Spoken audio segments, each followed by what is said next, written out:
QRSQuantronResonanceSystems.com. Board-certified family practitioner in both Canada and the U.S.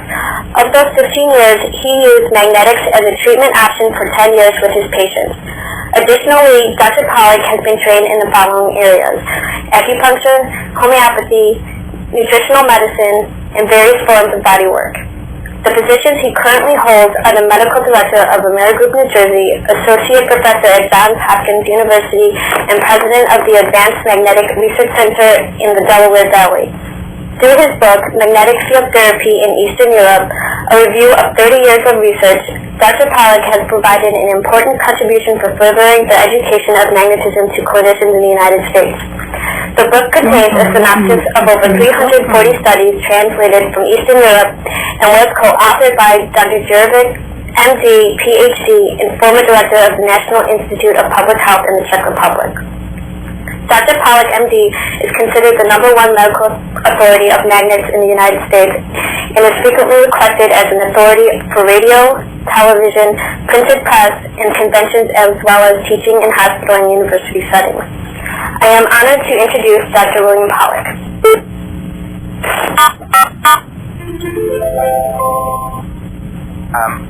I guess I'm unmuted now. Yes.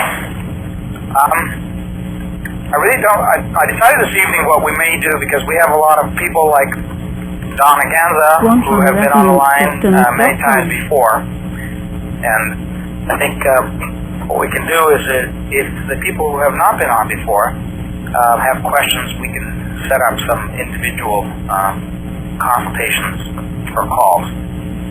So maybe what I'll do this evening is to simply take questions. The question part of this, I've gotten some feedback, is a part that people often learn a lot from. And not only do they get their individual questions answered, but then other people learn from that as well. I would just ask you again, if you are going to ask a question, when you unmute yourself with the star button, that right after you've asked your question, that you remute yourself. QRSQuantronResonanceSystems.com. Thank you. So let's start with our first question.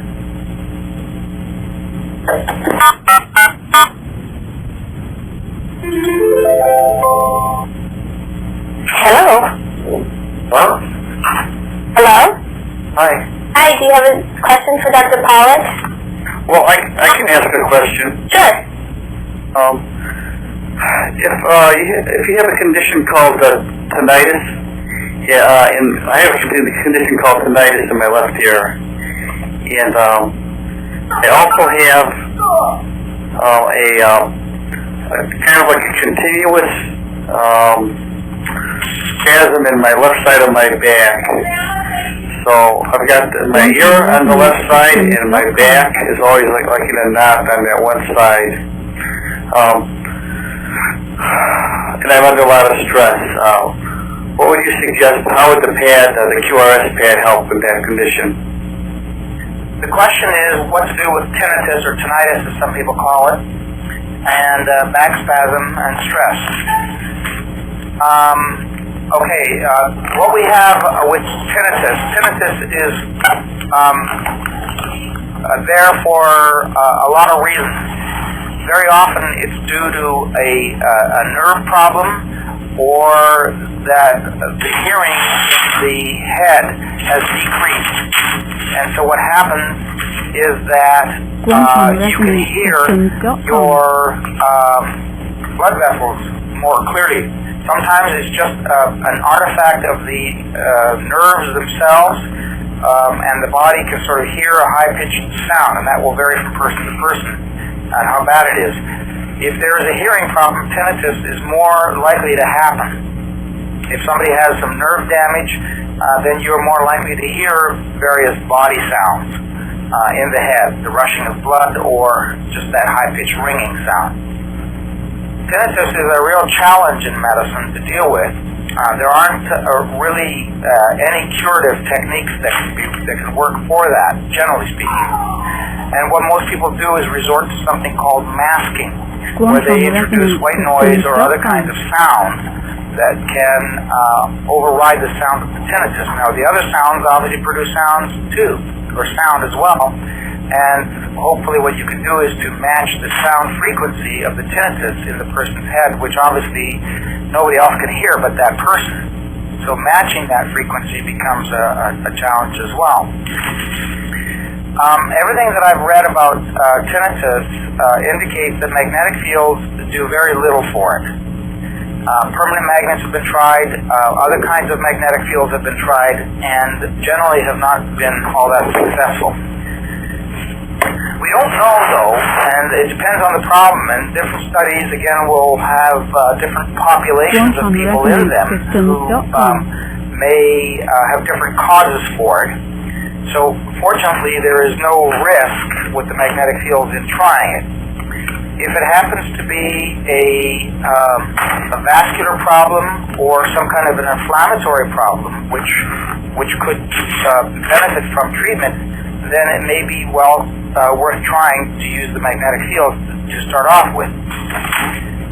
Again, there's no guarantee, so all you can do is to try it, and then what you probably would need to do in that case is to be sure that what you do is to use the pillow, the QRS pillow, over the side of the head that the tinnitus happens on. I recommend the pillow because the pillow is stronger than the mat, unless you have one of the old mats, in which case the foot end of the mat is the strongest part of that mat.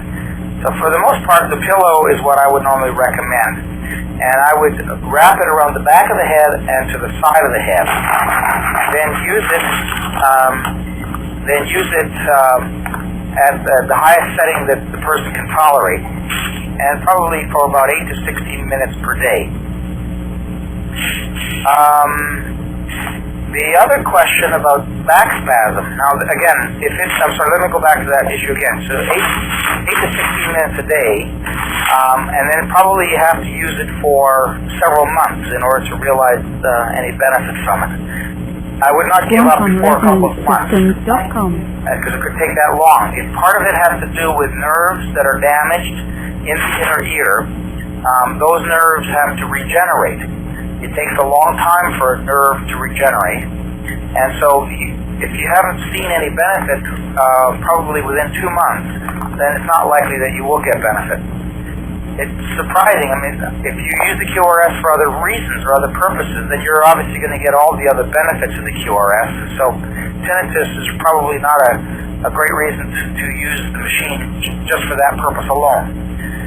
And as I mentioned to people on these calls many, many times, the QRS has other benefits anyway, even when you're using it for one specific purpose, such as tinnitus. So the body will still derive some benefit.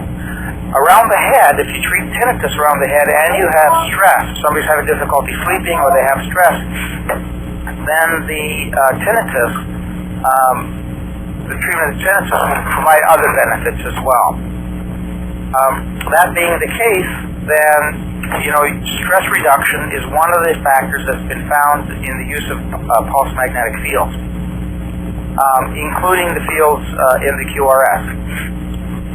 What the QRS does and what other fields do is they change the frequencies in the brain, and they lower those frequencies. They decrease the discharge timing of the frequencies, and so people get very, very relaxed. Quantron resonance. So now let me go to the next issue, which happens to be back spasm.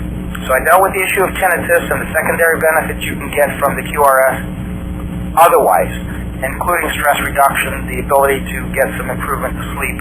The QRS seems to produce a benefit in the psychological realms, the sleep realm, very, very rapidly. That happens within a week to 2 weeks.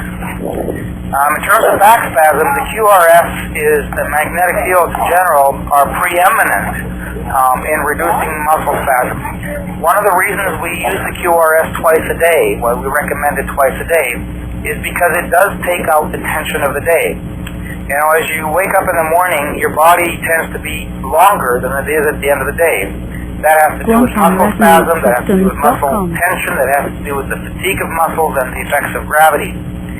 So if you tend to have a very stressful day, then obviously the treatment at the end of the day is important. If you have let's say you have an average human day, then you may only need 8 minutes at bedtime. I have found that for my own self, when I've had a particularly stressful day,